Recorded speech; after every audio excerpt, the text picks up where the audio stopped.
Welcome to Radically Loved Radio. I am your host, Rosie Acosta, yoga teacher and teacher trainer, mindfulness coach, speaker, and creative writer. I am also the founder of radicallylove.com, a website where you can go for more information about yoga, mindfulness, meditation, and lifestyle advice.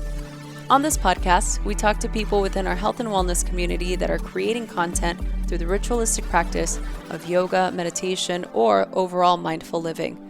We hope to create value in your life so that you can achieve your highest potential and live a radically loved life. To stay in touch with us, just follow me on Instagram and Twitter at Rosie Acosta and on Facebook at Radically Loved Rosie. You can sign up for our newsletter on radicallylove.com to stay up to date on future workshops, retreats, and latest podcasts.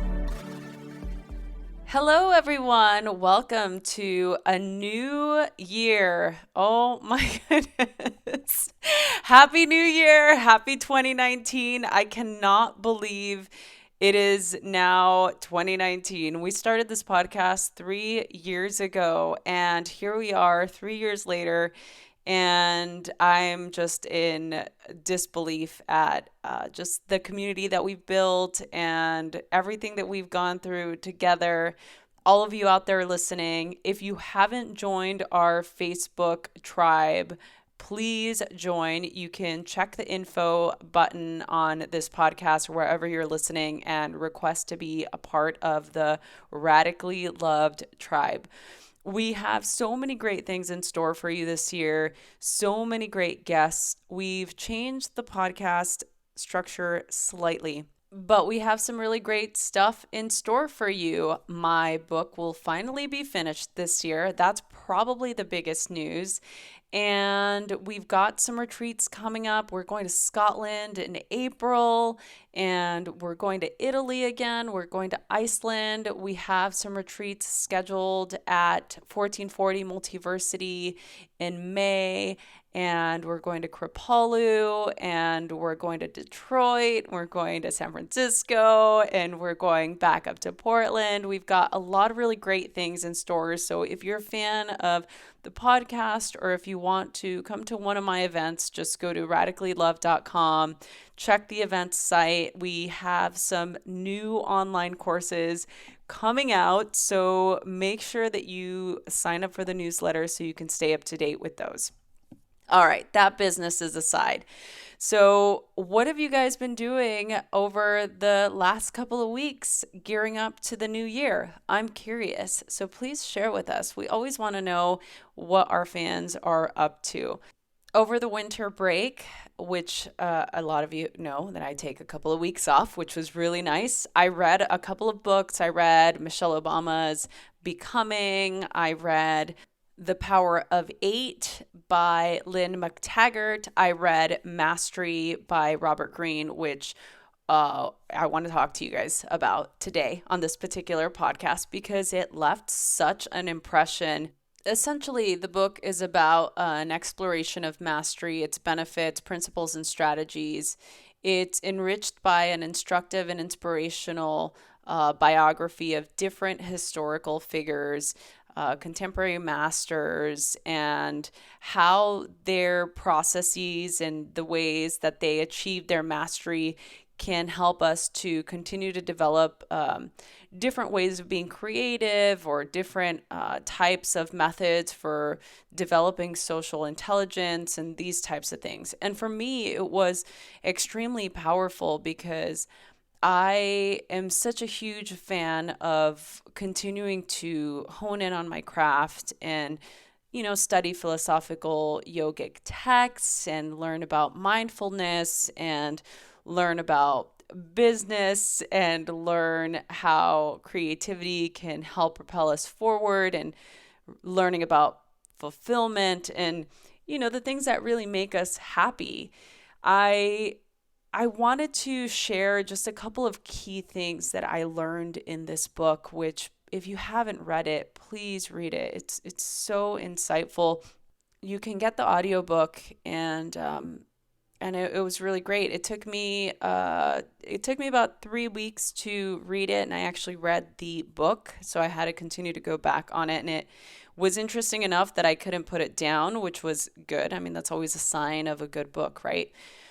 So, here are a few of the strategies that I learned that I plan to apply, especially for 2019. And I'm doing this experiment where there's three different things that I'm doing: one personal, one relationship, and one in my career. And so I'm applying these strategies in all three things, and I plan to do it for the entire year to see how it works. And so here are 7 different strategies that I learned in the book that I plan to apply. The first one is to connect deeply to your environment by eliminating distraction and mastering mindful observation. Some of you guys hear me talk about this quite often on the podcast, how for me, social media is the number one biggest distraction. However, I love it because I get to connect with everybody, and it's sort of that I have to just find the balance. But eliminating distraction. So for me, it was basically blocking certain websites out so that I don't get easily distracted, saying no to random coffee, tea dates that are taking me away from doing work. Most of the time, I say yes to those things because I'm avoiding getting actual work done, or turning off Netflix because those things kind of start automatically. The next thing will start, and it's just you go down the rabbit hole of Netflix. So that's just sort of different things that create a distraction for me in my life that I have eliminated. It's just 3 things. So I'll continue. The next one is know yourself, then identify and focus on your strengths. Even if they're unusual, accept mediocrity in the rest. So, really getting to know what that thing is for you. Every single person out there listening has something that they're very good at, something that makes them unique, something that identifies all of your strengths. And that's what you should focus on, not the things that you can kind of do okay. The next one is break skills down, master their components, build them back up, and the key to mastery is tenacious repetition and practice. For me, this is why having a morning ritual is key. If I don't have my morning ritual, I'm like a completely different person. I don't even know. I wouldn't even want to know who that person is that doesn't do what they do that morning, because she's not the person that people see out in the public. That's just the honest truth. It's important for me to keep that repetition, to keep the practice, because it keeps everything else seemingly palatable. The next thing is to slow down, absorb and master the details.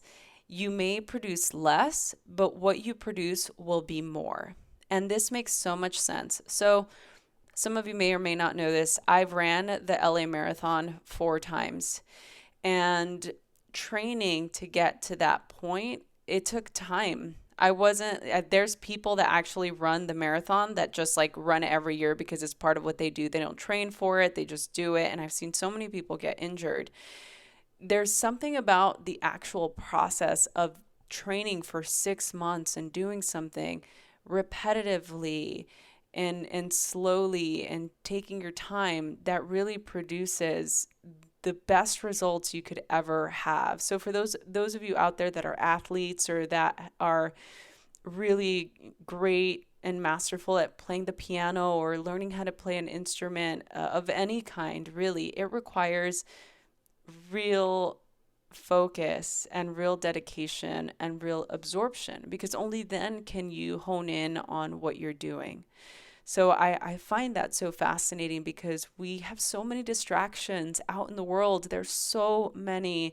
There's, going to different places or wanting to travel or, wanting to see what's next and not taking the time to actually appreciate even the fruits of your labor. If you just created something like a new blog or you created some really new fancy organic granola that you want to sell at the farmer's market. Whatever it is that you decided to put energy and focus in on, really look at the longevity of that. Don't think of, oh, how quickly can I get likes on this, or how quickly can I get published, or all of those things really allow us to be more forward thinking and to be in a more sustainable space.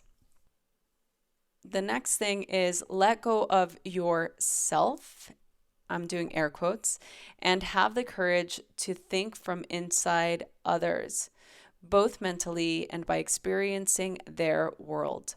It's important for us to really put ourselves in others' shoes, not only because it gives us a different sense of perspective, but it also really allows us to get out of our own way. Sometimes we become so single-minded and so focused on our own journey that we forget that there are other people in your life that perhaps are there to help you, and perhaps are there to even hold your vision and to continue to create something even more expansive than you can believe. So it's important for us to not only ask for help, but also to put ourselves in the experiences of other people, especially if there's people out there that have created something like you want to create. It doesn't have to be exact. It could just be similar, or people in your life that you really admire. I think it's important to put ourselves in a position where we can think in that way. And the last thing is never stop learning. As I said before, and I'll continue to say, I will forever be a student. That is my number one position. I love being a student. I love to learn. I love to continue to expand my perspective and expand my peripheral vision to see a vaster landscape. And I know that there's so many people out there who are more experienced and have more wisdom and have something to teach. And I'm excited about that. That makes me really excited. It doesn't make me feel indifferent, nor does it make me less of a person to want to continue to learn.